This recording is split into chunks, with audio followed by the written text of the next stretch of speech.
For the worship leader with string band for bass, a hymn of David.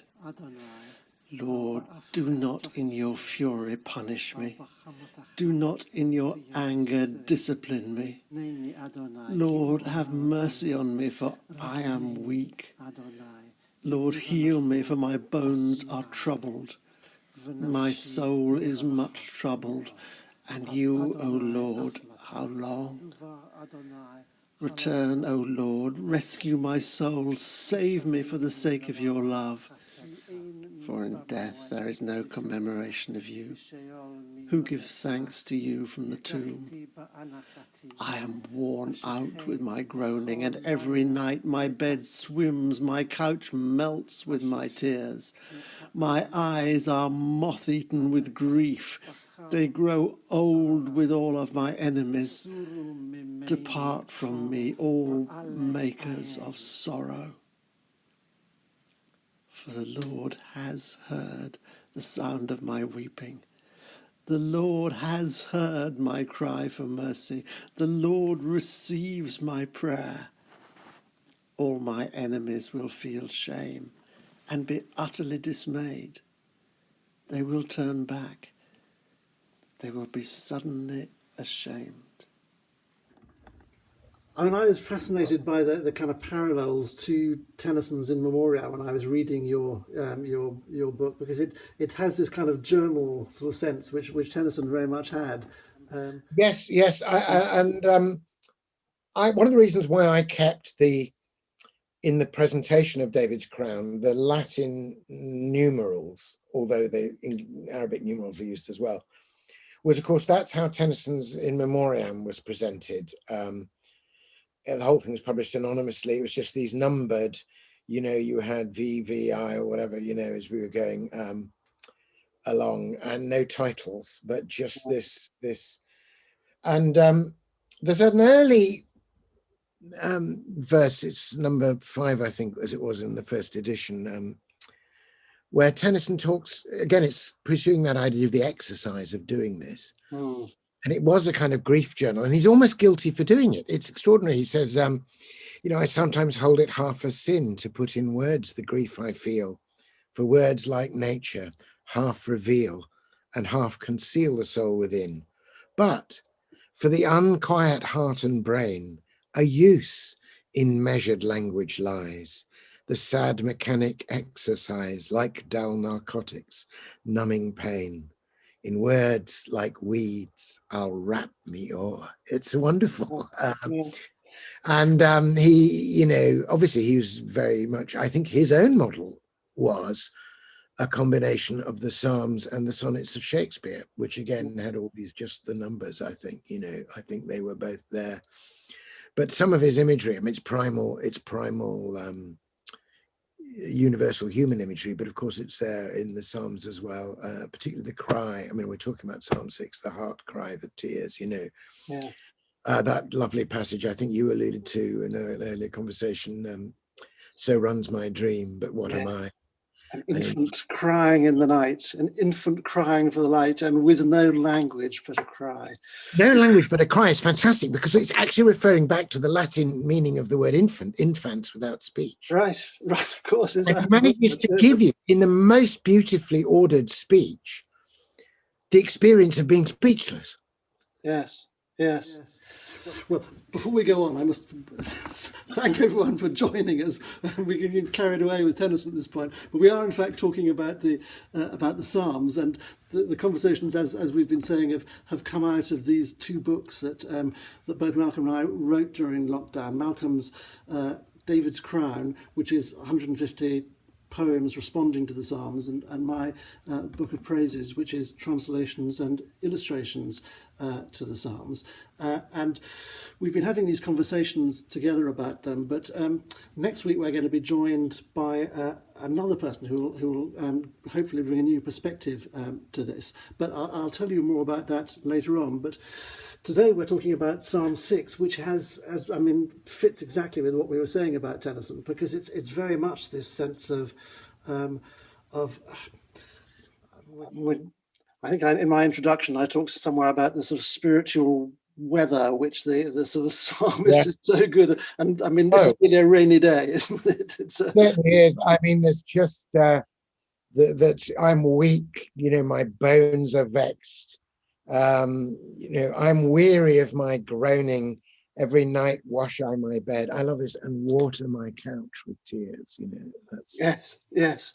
uh, still holding back. I found in my translation, I put, my eyes are moth-eaten with grief. I thought, how on earth did I get to that? But I was just checking it now. Yes, that's actually, I mean, the dictionary says it's most improbably actually meant this, but I think it's just a wonderful sort of metaphor that Yeah. that your eyes are just they've been weeping so long. It's Well, I picked up the tears in my poem in another way, and I had the idea about trying to read through tears, and the text, as it were, the kind of inexplicable text of life itself. What is it that's written on my heart? I can hardly read my own life, and I have this idea of asking God to help me read through tears. yes, and I love that bit about I mime faith's part. I keep the book but cannot read the text. that I mean, that just seems very much that there is just a sort of going on in the Yeah. psalm, isn't there? You Yeah. persist through. But also, well, my thing about help me read this, it was not in the text of the heart, but the text of the Psalms itself. I mean, it goes to a fundamental thing about the way we read the Bible. And I don't think we read the Bible as the distant text of a dead author. I think the whole, Paul's beautiful image of the Bible of being God-breathed. I don't think that means, it's the opposite of saying it was an A-level science textbook dropped from heaven. It's actually much more saying, in order to know the true spiritual depth of this, the same spirit that breathed through David must breathe through you as you read this Psalm of David, which in this case, I think the superscription says David addresses to a musician, Yes. You have to play it. Yes, no, absolutely. And I mean, it's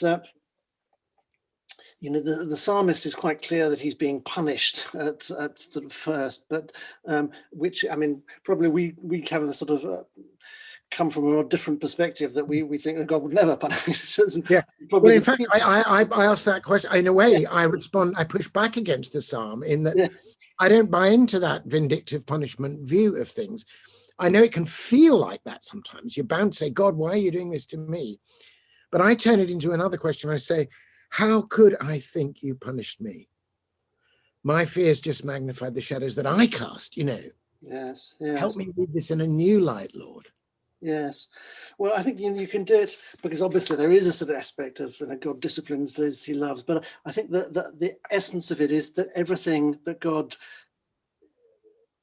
responds to us is motivated by love, and if we don't understand that, we're not understanding what God is doing in our life. John Donne has a great thing on that in one of his prebend sermons on the Psalms, where he in one of his poems he says, think me worth thine anger, yes, burn off my rusts, punish me.